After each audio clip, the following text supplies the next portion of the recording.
A few years back, I was invited to Silicon Valley to the Facebook headquarters. Now it's Meta.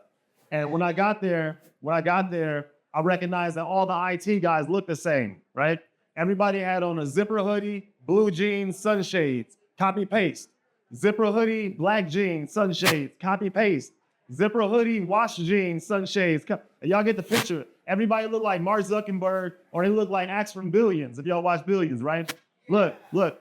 Here's the thing. Even though everybody was wearing hoodies, the vibe that I got from the IT guys at Facebook was a lot different than the vibe I get when I walk into the barbershop in Chatham and I see everybody wearing hoodies, right? Again, I'm not talking about the energy of the people, right? I'm not comparing people from the south side of Chicago to people in Silicon Valley. I'm talking about the statements that their hoodies were making, right? Look, the statements that the hoodies were making in Silicon Valley, they were speaking a completely different language than the ones hoodies speak in Chicago. For instance, the hoodies in Silicon Valley, they didn't have any logos. There was no Supreme logo. There was no Bears team logo. There was no mission statements. The hoodie itself was the symbol. The people in Silicon Valley, they wear hoodies the same way people in River North wear Canada Goose jackets with the white logo on the sleeve, man. To me, their hoodie was like them saying, I've arrived. The work is difficult, but I'm relaxed. I'm comfortable, right? Hey, then it got me thinking, how come somebody in Silicon Valley can take an important meeting in a hoodie and they can look chic, but I can wear a hoodie on a Sunday afternoon and they can say I'm dangerous, right? Hey, that's a double standard, but this is America, so we're used to that. Hey, then I asked myself, how come all these smart IT guys in Silicon Valley, how come all these Microsoft engineers, these Linux operating system engineers, how come all these software coders and developers, how come all these smart guys are running around Silicon Valley wearing hoodies with the hood on? What's going on, man?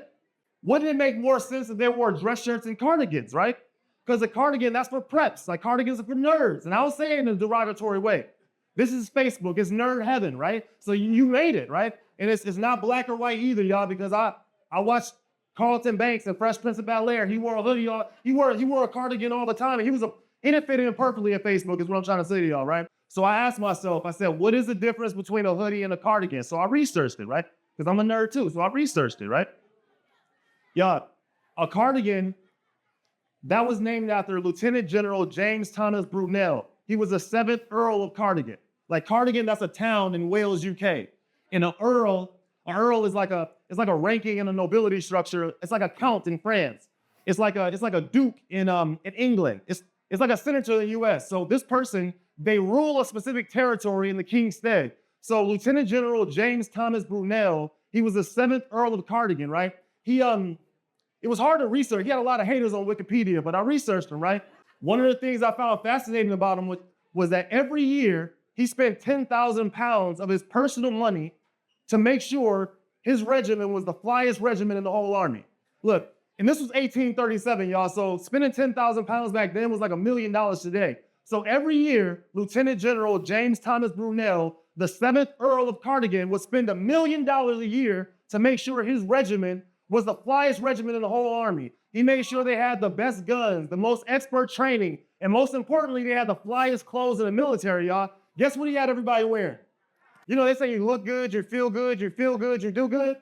His philosophy was you look good, you feel good, you feel good, you kill good, y'all. You kill good. Listen, he spent $1 million a year on clothes for his army, y'all. He's like the Virgil Abloh of lieutenant generals. Think about it.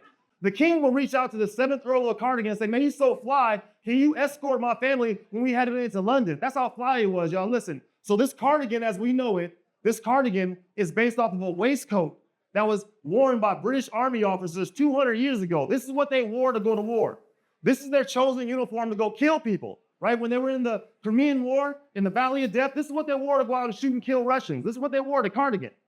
All right, now let's talk about the hoodie that people hate so much. Look, the hoodie, it was invented in 1930 by the Knickerbocker Knitting Company. And we know this is the brand called Champion nowadays, right? It's called Champion. Listen, in 1934, the University of Michigan, they recognized the durability and the functionality of the Knickerbocker's undergarments, and so they reached out to them to see if they could design the first ever hooded sweatshirt for their sports teams, right? They also sold these hoodies to cold weather warehouse laborers to protect them from the elements. So look, check this out, y'all. So the cardigan, this is a garment that was created to kill people. This is what they wore to go to war. And the hoodie was invented for student athletes and blue collar workers. Yet today, when you wear the hoodie, they say you're looking threatening, you're looking suspicious. But if you wear a cardigan today, they say, oh, that's just the outfit that's worn by smart people. Y'all gotta make it make sense, man. And this is why it makes sense, y'all. Ask yourself this. What if Trayvon Martin was wearing a cardigan instead of a hoodie? Hey, would he have still been murdered for looking suspicious? Hey, think about this. What if Laquan McDonald was wearing a cardigan instead of a hoodie? Would he have still been shot 16 times by a cop in the middle of Pulaski? Or would they only shot him 4 or 5 times if he was wearing a cardigan?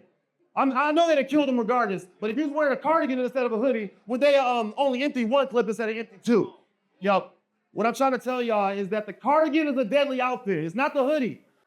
So now that y'all know the difference, let me take this cardigan off before I think I'm about to go rob somebody and kill somebody, right?